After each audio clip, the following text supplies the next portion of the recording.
Saúde Dom Antônio. Saúde o reitor, vice-reitora do seminário. Saúde os digníssimos conferencistas. Saúdo os sacerdotes, professores e os caros seminaristas. De modo especial, os convidados.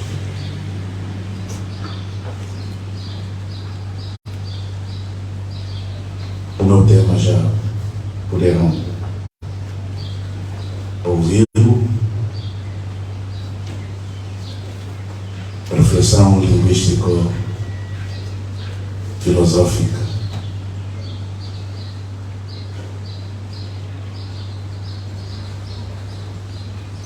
E começo por fazer uma pergunta.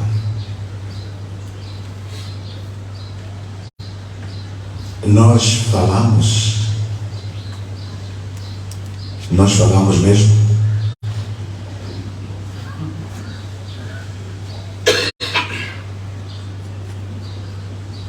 Parece ser uma pergunta absurda. Como é absurda a afirmação de que alguns seres humanos não falam porque não pensam.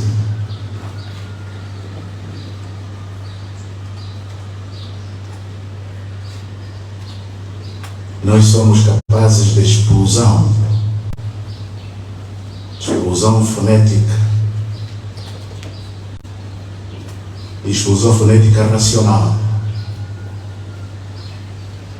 Irracional é aquele dos animais, aves, que nunca mudaram há milhares de anos. O cantar da dorinha é sempre o mesmo, nunca mudou. Mas os seres humanos vão variando, vão evoluindo as suas explosões fonéticas.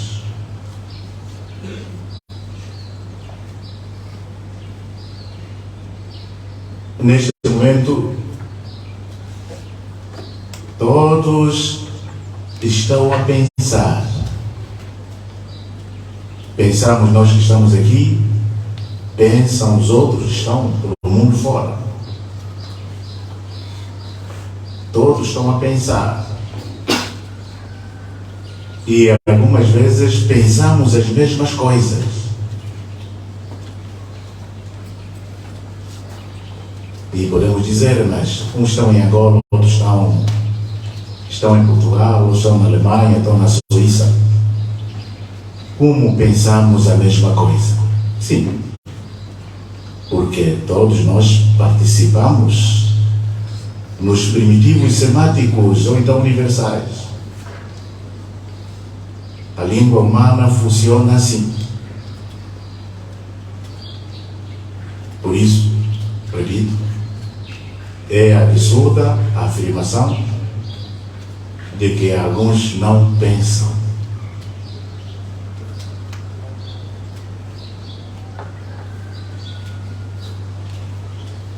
Esta manhã estava a organizar os meus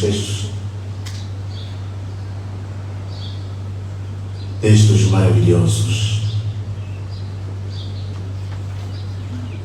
E alguém também estava a organizar por cima. Lá para as tantas, os textos desapareceram. E eu coloquei nesta pergunta: falo mesmo? Então, se falo, vou comunicar aquilo que sinto. Estamos a ver ali, à frente, não se conseguem ver bem. Se calhar vou me aproximar por alguns minutos.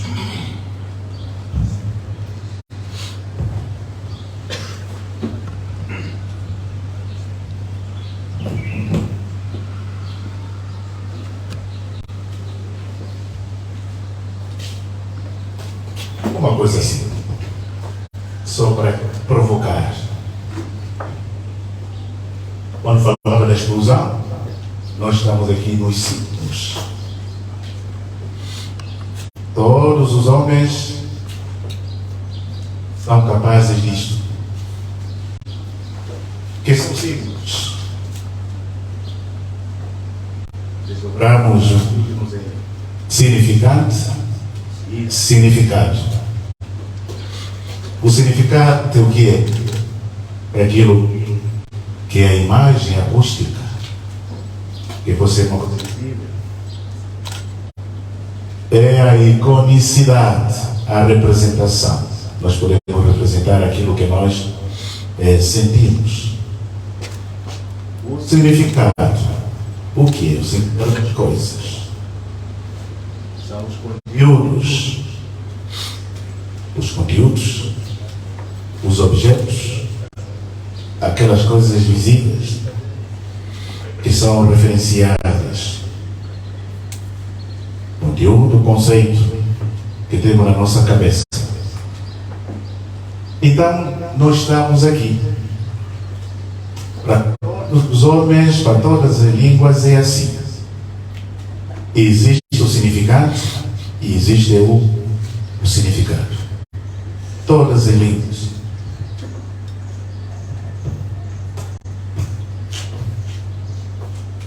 Por isso é que ninguém deve dizer que uns falam, outros não falam. O nosso trabalho insistiu num aspecto. Depois de termos conhecido a língua portuguesa, o mínimo, conhecido outras línguas também, nós questionamos sobre as nossas línguas. O tema dessa semana sugere, de fato, a contextualização, penso eu. Então, observei a minha língua, estudei a minha língua e notei alguns aspectos que me inquietaram. Esses aspectos têm a ver com a polissemia.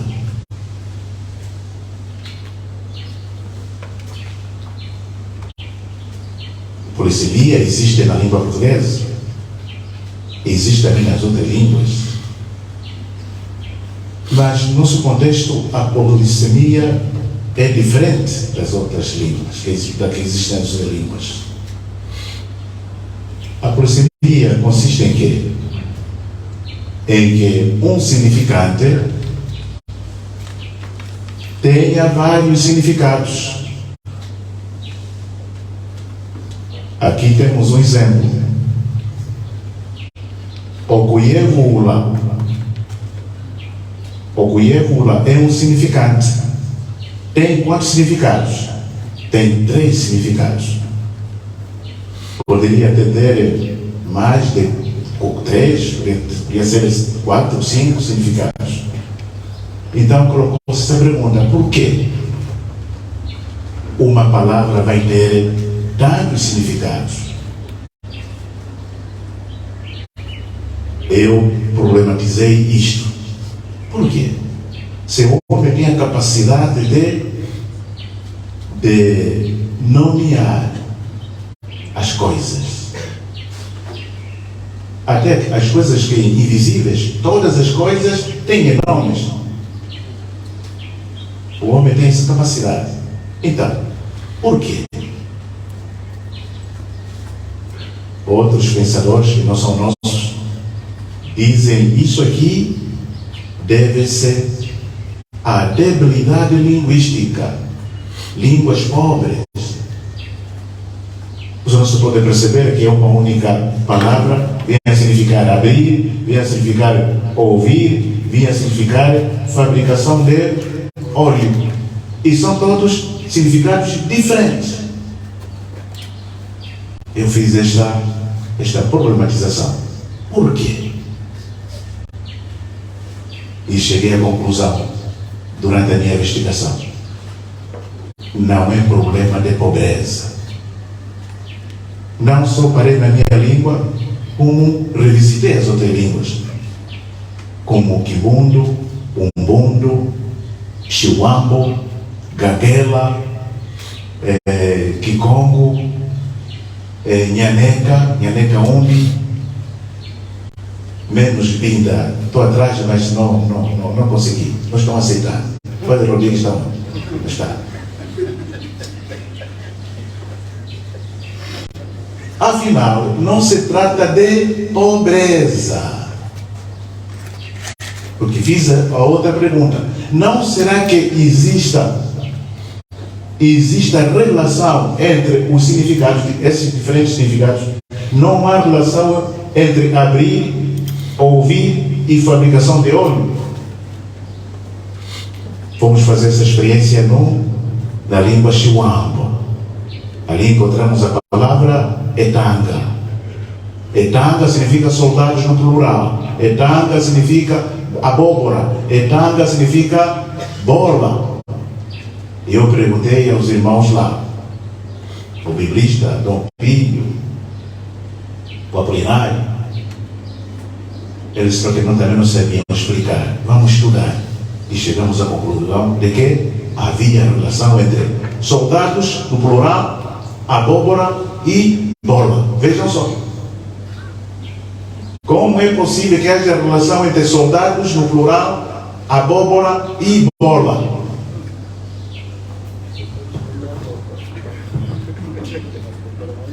A relação era difícil de encontrar, não é?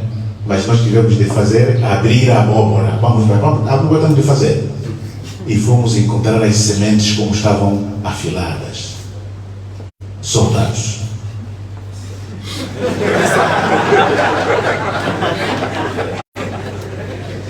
A própria sementes. Abrimos, tiramos aquela parte de cima, lá encontramos aquela membrana que envolve a semente. Camuflagem militar. E daí passamos para as outras. Que relação existe? Agora, a bola e a abóbora. Sim, senhora, uma relação geométrica, não é? Circular, era fácil identificar isto. Então, a partir daí, nos perguntamos, como chegamos a relacionar isso? Por causa exatamente do oculto semiótico, a interpretação. Isso temos cá, dentro de nós mesmos. E a partir de que coisa? A partir exatamente da capacidade, da faculdade de produzir similitudes, semelhanças.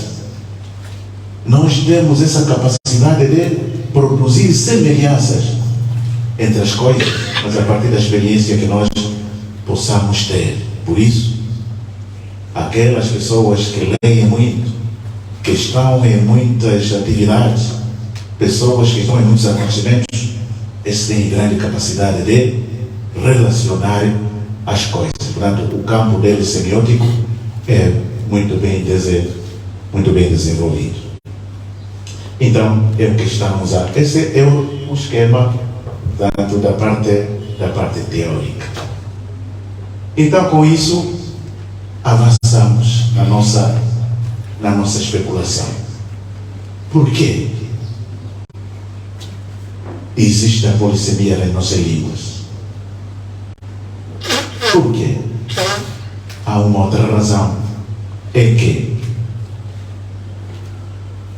o Kuyebula a significar abrir, o Kuyebula ouvir, o Kuyebula fabricação de óleo, não tem referência direta. E vamos descobrir que nas línguas africanas, nas nossas línguas, as palavras não têm referência direta. Palavra e objeto, não há. As palavras significam outras coisas, situações, organizações, categorização. Então, nessa circunstância, já podemos questionar: é possível chegar à verdade?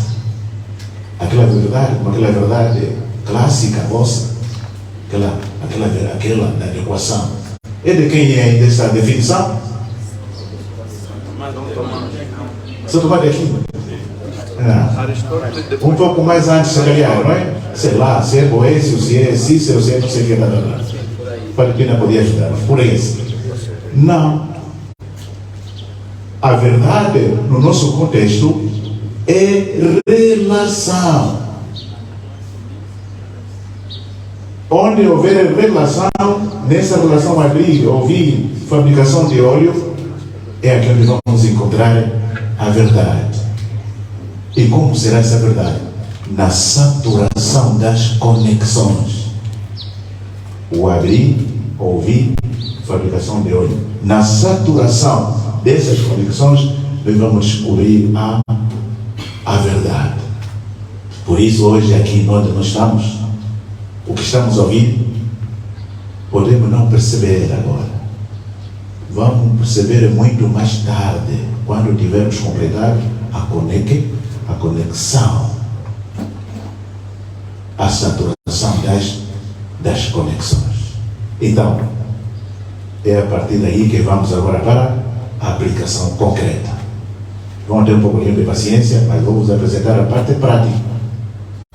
É a natureza do nosso tema.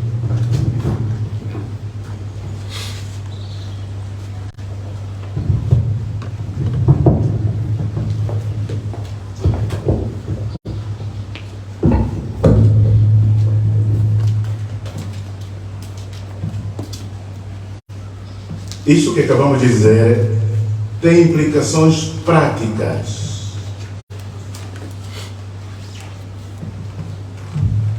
Implicações práticas na filosofia da linguagem, na filosofia política, na filosofia do direito. Eu fiz um trabalhei sobre um texto, torneio estético, sobre o julgamento de um equengue. Vão entender o que significa equengue.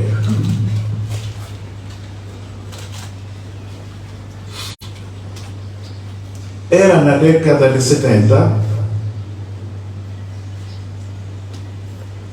quando, num bairro chamado Cacoi, uma família intentou uma ação judicial contra um jovem Cipriano Canunda, filho de Tenalipepa e de Neclina Pucacoluma, de 30 anos de idade, natural do Incocom, município do Sete, morador na rua sem nome e casa sem número, esposado com uma bela jovem chamada Dom Bambau. Infelizmente, poucos dias depois, o jovem esposo Cipriano Canunda saltou-lhe às costas na infidelidade, frequentando ilegalmente contra a tradição uma outra jovem chamada Lolinha Cibele, inocente menina solteira de 20 anos de idade, e que daquela relação clandestina resultou uma gravidez. Os vizinhos da menina murmuraram e lamentaram-se de facto. A menina jovem Lolinha Cibele, consciente da pública notícia em virtude das teimosas e curiosas bocas das vizinhas, pelo queixume e também pelas mudanças físicas próprias do estado interessante que ela apresentava no decorrer daqueles dias, pois já estava no 3º mês de gravidez. Ela própria confirmou e denunciou também o jovem Cipriano Canunda, que sem compromisso a engravidar ia proibir denunciá-lo sob pena de constantes ameaças. Como era de costume naquele período colonial, aqueles problemas, desde que não fossem homicídios, eram resolvidos no tribunal consuetudinário. Então deu-se entrada à queixa na Corte Judicial e no dia marcado foram convocadas as partes envolvidas e seus familiares. Então, naquele dia, reuniu-se a Corte dos Juízes, advogados, acusadores e defensores para o julgamento.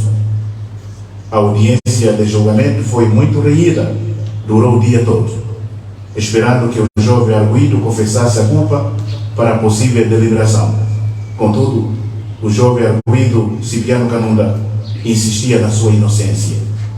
Durante o julgamento e perante as evidências declarativas da menina e dos habitantes da mesma rua, as testemunhas que ouviam entrar e a sair do quarto da rapariga, o jovem declarou-se intransigentemente inocente do ato que lhe fora acusado.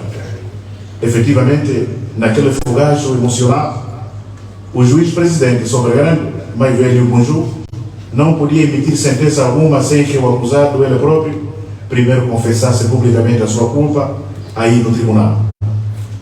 Era a regra de ouro, já que a investigação era deficitária e, aliás, só se julgavam crimes com provas indiscutíveis. Levantou-se então um dos responsáveis e hábeis advogados da acusação, chamado Chibaba Chowini, mais velho experimentado na matéria da retórica ancestral, que, tomando a palavra, disse: nós, os mais velhos, estamos aqui neste tribunal todo dia e parece que estamos a acusar um inocente culpado. E também as suas negaças demonstram orgulho e vaidade. Continuou o advogado da acusação, pedindo licença ao juiz-presidente e a outros mais velhos, dizendo: isto para intimidar o jovem arguido e persuadi-lo a confessar a culpa. Mais velhos, com a vossa licença, eu vou dar porrada nesse jovem, naturalmente se me permitirem. Disso foi imediatamente impugnado pelos advogados defensores do jovem arguido, constituídos pela Corte Magistral, os mais velhos Nansando, Dungo, Sindua e Capeta, que acharam absurda e grosseira aquela posição do advogado da acusação, mais velho Ojibaba Chowini. Então aqueles interpuseram-se dizendo: o nosso cliente não fora apanhado em flagrante delito. A inocência do nosso cliente está à vista na responsabilidade do seu compromisso atual com aquela jovem e bela menina, Andom Bambaú, com quem convive há menos de 6 meses e se amam muito. E, portanto, não teria que procurar-se por uma ou outra. Não é verdade, jovem Sibiano Kanunda? Este, deitando um sorriso nervoso nos seus grossos lábios, respondeu que sim. Então intervieram de novo os advogados defensores.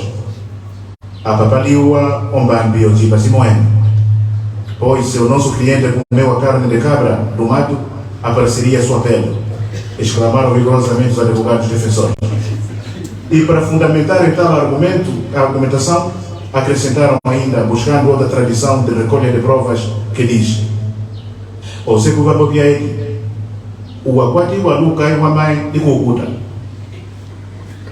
No caso da infidelidade mais velhos, a tradição recomenda flagrar o indivíduo e levá-lo algemado ao tribunal. Este ato chama-se rosto da prova. O rosto que não se manifestou não reclama reconhecimento. Capui o Vangi, aço. Ninguém prova que Sibiano Kanunda seja culpado. Em seguida, o advogado da acusação mais velho, Chibaba Chowini, despiu o seu desgastado casaco da corte. Parecia mesmo que o tribunal ia se transformar em campo de batalha. De fato, esse nome de Chibaba Chowini é uma alcunha que lhe foi atribuída nos tribunais pela sua habilidade argumentativa e heurística, que significa literalmente a chapada da comunidade. Pois, apesar das artimanhas ameaçadoras do alvo e do advogado da acusação mais velho Chibaba Chowini, o jovem arguido Sibiano Kanunda ainda mantinha-se renitente e firme nas suas posições de inocente. Depois do aparente insucesso no convencimento do jovem arguido à confissão, o advogado da acusação, extenuado de nervos à flor da pele, sentou-se e o juiz-presidente, tomando a palavra, disse: água secu, o banque, o na tulembuca, o mende, o eminiangue, logo ia se bem, cadê a loupa biosi? Eu não dia o banque se vier no canudo. Ngai tu yevi o banque ia se labore, onde é que mas vejo. Temos de adiar a sessão. A menina jovem Lourdes Pene, a suposta cúmplice e vítima, está a dizer mentiras contra o jovem arguido Sibiano Kanunda, aos mais velhos. Ela deveria dizer quem, na verdade, a engravidou. Antes, porém, temos de ouvir as testemunhas que estão aqui presentes. Passe a palavra. Levantou-se uma das testemunhas, a dona Beto a Ciguenhe, onde a Cai, bela mulher, cheia de si mesma, de boca abundante, famosa em tecer elmos de beleza com seus enrodilhados cabelos ruins. Esta, jurando pela verdade ancestral, declarou dizendo: "Eme domolenga mwe, longo ilome, yo enya yo tunda gote yume, lutado mwe, do limbuke gamwe, e ele manda limbuke gamwe." Eu via mesmo esse jovem a entrar e a sair do quarto desta menina de madrugada, por 3 vezes naquele mês. Inclusive um dia avistei-o e reconheci-o, e ele também me reconheceu. Portanto, não tem nada que negar isso. Não é verdade, ó Cipriano Kanunda?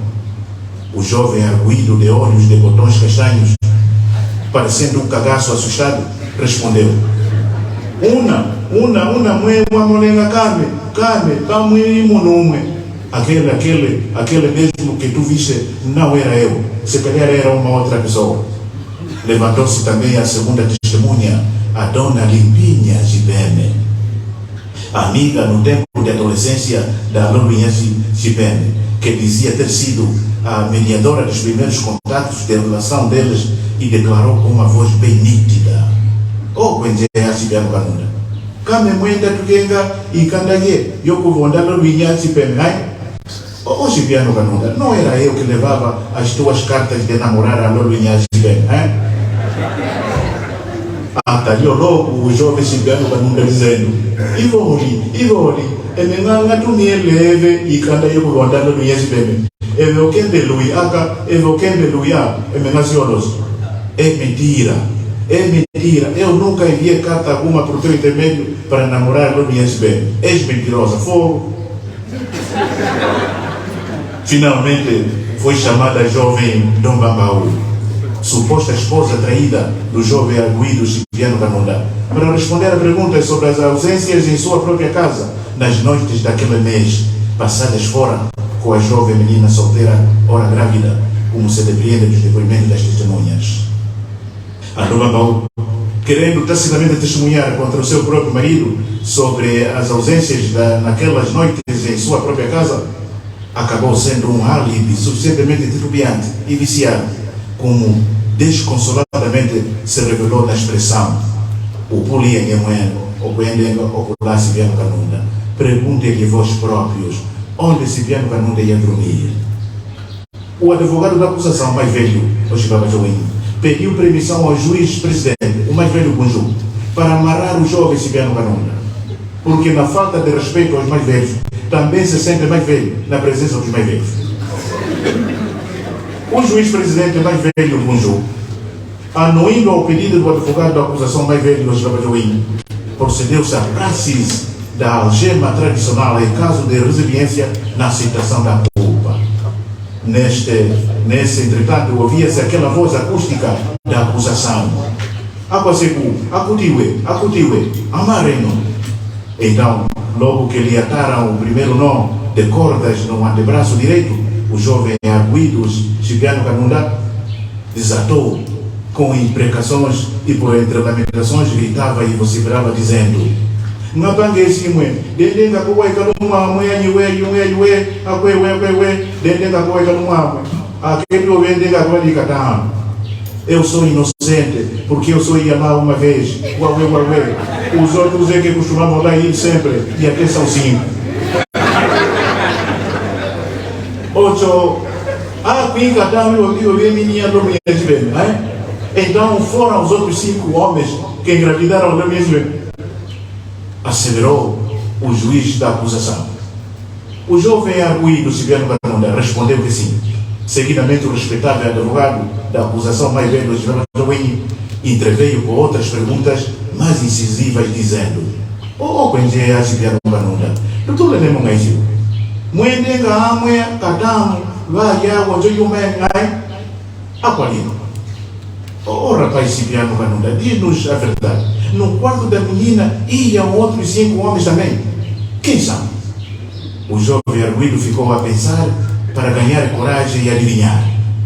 Não lhe saiu mais palavra alguma senão a de dendenga kuwai kalumwa makwe, ia lá só uma vez.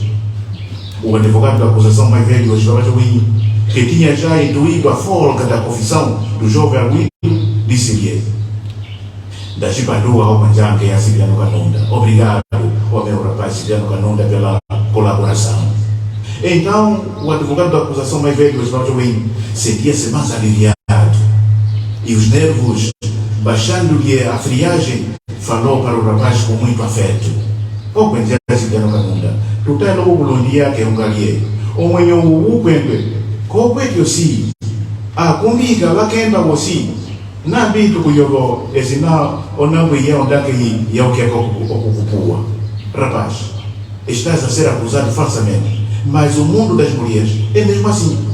A verdade não existe muita. Até o tempo ela trava.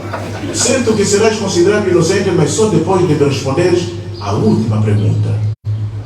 Imediatamente o advogado da acusação, mais velho, procurou armar-lhe uma dura cilada com as seguintes perguntas. O quente é assim que não canunda. O endega como é que não mamãe quando eu me aí? O apangue ela assim, mas o endega só ia lá uma única vez no quarto da menina, o rapaz se vendo canunda. E fazia nada em todas as vezes, única que lá estavas. O rapaz de arguido se vendo canunda, sem hesitar, respondeu.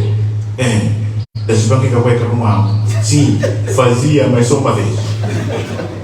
O julgamento estava na fase final e o diálogo que ali se decorria era verdadeiramente vivo e estimulante.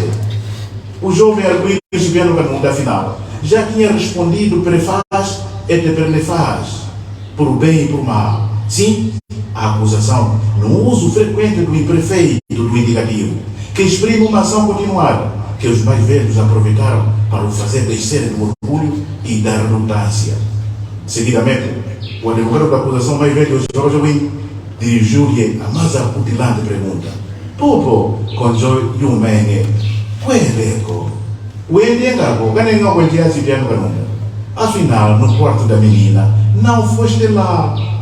E és lá. Não é assim o jovem se vier no canunda. O jovem Silvano Ganunda permaneceu atônito e assustado. Os defensores do jovem acusado, os mais velhos, Nassando, Ndungu, Sindu, Capeta, que não tinha ainda entendido a saída argumentativa do advogado da acusação, mais velho, achavam que numa única vez, como declarou o jovem arguido, seria de fato insuficiente para a menina ficar grávida. Esses pediram mais algum tempo para produzir mais provas no bairro, junto de outras possíveis testemunhas que pudessem depor sobre outros 5 homens mencionados pelo jovem arguido. A posição da cúmplice vítima, a jovem Lobrinhensberg, ora grávida, em relação ao jovem acusado, Silvano Ganunda, era irremovível e única. Contudo, a expressão verbal do imperfeito que o jovem arguido Silvano Ganunda havia utilizado na sua exposição autodefensiva demonstrou que lá ia dormir com a menina uma única vez, em momentos diferentes ou faseadamente. O juiz presidente do tribunal, mais velho Bonju, achou improducente a recorrência do defensor do jovem arguido, Silvano Ganunda. Todavia, o juiz presidente do tribunal, mais velho Bonju, ainda não tinha encontrado elementos suficientes e convincentes para emitir a sentença segundo as regras do direito consuetudinário. Só tenho 5 minutos. Então, o advogado da acusação mais velho, sentiu-se desafiado por um infiel abusador de meninas, que certeiramente chamou de Equembe. Já podes entender o que significa Equembe. E nessa sequência, o advogado da acusação levantou-se e pediu a palavra final, que seria efetivamente derrubadora, e disse: Água segura, e isso não está também ruim. Equembe, eu vou dizer, cara, o que é? Do seguro, não é assim. Ou só, o que menino cai, o anjantei mamo, se eu vou ganhar por isso. O segundo estava o daquele mamãe, o daquele mamãe, o aicaete. O que menina, o cai, o anjantei mamo, se eu vou ganhar, mamãe vai cá, se eu vou ganhar, mamãe. Mas veja, isso está demais. Este miúdo é quando a faltar-nos ao respeito assim. Afinal, quantos homens podem engravidar uma mulher numa só vez? Todos os mais velhos responderam ao uníssono: é só um homem. É só um homem pode engravidar uma mulher numa só vez. Naquele momento procurou-se rapidamente encontrar a solução. Esta parte que nos interessa. Agora vem a prática, não é? Portanto, põe mais 5 minutos. Naquele momento procurou-se rapidamente encontrar a solução, e a solução só se poderia encontrar na força de uma palavra revestida de metal. É assim que se mandou buscar da casa do professor do bairro, que de fato tinha residência ali mesmo pertinho do tribunal. uma colherinha de café. Insistentemente dizia o advogado da acusação mais velho hoje, o Joguinho. Uno, o Cauê, Uia, Apazebu, Uia, Apazebu. A colherinha, tragam imediatamente a colherinha de café, tragam na mais velho. Eu, que era miúdo aí, escondi a cabeça atrás de um mais velho e foi mandado um outro miúdo, meu amigo, à casa do professor. Pois era um julgamento aberto, não tinha muitas proibições em relação à assistência. Nós, os miúdos, não éramos expulsos do local, mas ficamos assustados com o que havia de acontecer com aquela colherinha de café na mão do jovem arguido. Alguma ação mágica? Pensei de mim para mim. Quando o miúdo trouxe a colherinha de café, entregaram-na ao jovem arguido, Silvio Canunda, e este tremia os braços todos com medo. O advogado da acusação encorajou, sarcasticamente dizendo-lhe que era inocente e que aquela colherinha de café era para permitir o fim do julgamento e ele seria absolvido. Quando o jovem arguido recebeu a colherinha, a qual nós observamos muito bem os detalhes para entender melhor também os próximos acontecimentos, o advogado da acusação mais velho, José Joguinho, voltou-se para o juiz presidente mais velho Conju e para a Assembleia dizendo: não queremos acusar falsamente o jovem Silvio Canunda. O nosso filho, que é feliz ou infelizmente ia ao quarto da menina só uma única vez, quando afinal o verdadeiro culpado ainda está solta. Agora, eu quero pedir ao nosso filho Silvio Canunda, que já tem a colherinha de café na mão, para voltar ao quarto da menina, na companhia dela, e com esta colherinha de café que tem na mão, vai recolher a sua semente masculina, que naquela noite e única vez ia depositar lá na menina e deixar a parte da semente masculina de outros 5 homens, também concorrentes, que estiveram com a menina sempre, como disse o nosso filho inocente. Pois ele, obviamente, não se demorou muito lá. Esta intervenção foi arrasadora. E na impossibilidade de o jovem arguido Silvio Canunda recolher a semente que ele procurou só naquelas noites únicas, naquele momento caiu sobre o tribunal um silêncio assolador e consolador. Os familiares do jovem arguido Silvio Canunda, que tinham já compreendido a culpa do filho deles, murmuraram desesperadamente e disseram também em surdina: o Apiagui Longa, os Manquisiwa, queimamos no tribunal, vamos nos preparar. Ou seja, convenceram-nos da culpa, preparemos-nos para a sentença. Os mais velhos da corte magistral começaram a mover-se para tentar a sentença e daí providenciar a multa na medida consuetudinária no céu. Os familiares da Lolo Inhachibé insultaram de alegria por terem encontrado o homem que engravidaram a filha deles. Bateram ligeiramente as palmas e disseram: Salcamo, está muito bem. Atitude consuetudinária no céu. No uso da palavra no tribunal, que aconteceu de legítimo, estou já a terminar, ilegítimo naquele julgamento. O gênio linguista Mussel, o respeitável advogado da acusação mais velho, hoje no tribunal consuetudinário, assumiu no decorrer e na posteridade da audiência uma posição em comum de desconstrução significativa e qualitativa em relação ao jovem arguido Silvio Canunda e seus advogados de defesa, por esse recorrer a argumentos falaciosos, demarcando-se da análise do método da ambiguidade, para dar a solução ao problema crime mediático. Segundo Joseph Derrida, filósofo e filólogo argelino, criador da expressão desconstrução, na sua obra linguística intitulada Grammatology, afirma que o volume textual ou o excessivo palavreado pode criar dificuldades e aumentar lacunas e dúvidas analíticas. Então, as amálgamas textuais podem ser desmontadas ou decompostas para se tirar daí novos conteúdos e novas verdades linguísticas. Encontrou aplausos em ambiente dos objetivistas e rejeição em ambiente dos analistas e defensores de conteúdos considerados definitivos ou absolutos. Essa expressão de Joseph Derrida, nós tomamos-la por empréstimo para explicar a reviravolta linguística do advogado da acusação mais velho que no tribunal, por consequência dos contraditórios argumentativos dos defensores, do jovem arguido Silvio Canunda, viu-se diante de um impasse em convencer quem se recusava rotundamente de todas as acusações e depoimentos tanto das testemunhas como da cúmplice vítima em causa. De igual modo, no decorrer do julgamento, verificou-se ainda no tribunal os argumentos estarem fortemente sustentados pelos tradicionais pressupostos aporéticos. O hábil advogado da acusação, mais velho Esperotowin, procurou diminuir o impacto das aporias justificativas do jovem arguido, recorrendo-se ao método tradicional da intimidação e da correria metálica. Assim, usando também da tática de aborrecimento conduzido pela perícia lógica e ancestral, focada na flexão do tempo verbal, auriu-se uma incontestável verdade. Isso faz-nos lembrar da famosa experiência dos acesos diálogos de Sócrates com sofistas, iluminados pelo clássico método de introspeção, que fazia o sofista anelar a verdade que se encontrava dentro deles próprios. Então, para terminar, diante desse cenário, afirma-se a bom da verdade cultural que na cultura jurídica musela, a codificação linguística não acontece apenas num ato imediato da conversação em que se realiza o evento do encontro entre o tu e o eu locutores, no jogo da comunicação, como insinuava Ferdinand de Saussure. Aqui atualiza-se apenas a codificação linguística. Esta não é efetivamente espontânea no confronto entre o emissor e o receptor. Na prática da retórica musela, a força linguística das palavras a utilizar nas diferentes necessidades individuais e coletivas sérias rege-se pela energia contínua dos fundamentos falantes da ancestralidade, conservada na memória tradicional.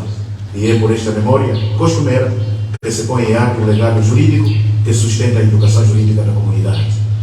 Desta feita, as formas comunicativas podem ser de antemão estabelecidas e tipificadas para coartarem o alargamento das significações da intencionalidade. Isso funciona, a exemplo do Código do Processo Penal e outros códigos que precisam das janelas abertas na análise para arranjarem as mentes argumentativas com os ares da especulação criminal e, ao mesmo tempo, desnecessitarem delas ao conforto das decisões definitivas ou conclusivas. Assim, terminou o julgamento do réu jovem Equengue Cipriano Kanunda, abusador de meninas, com seguinte aforismo reconciliador entre os diretamente envolvidos com toda a comunidade representada por crianças, jovens e adultos vivos e antepassados. Oimba, Yapunjiuel Oinho e Apoeito, o gato bravo, despelado na comunidade, acaba sendo cheio.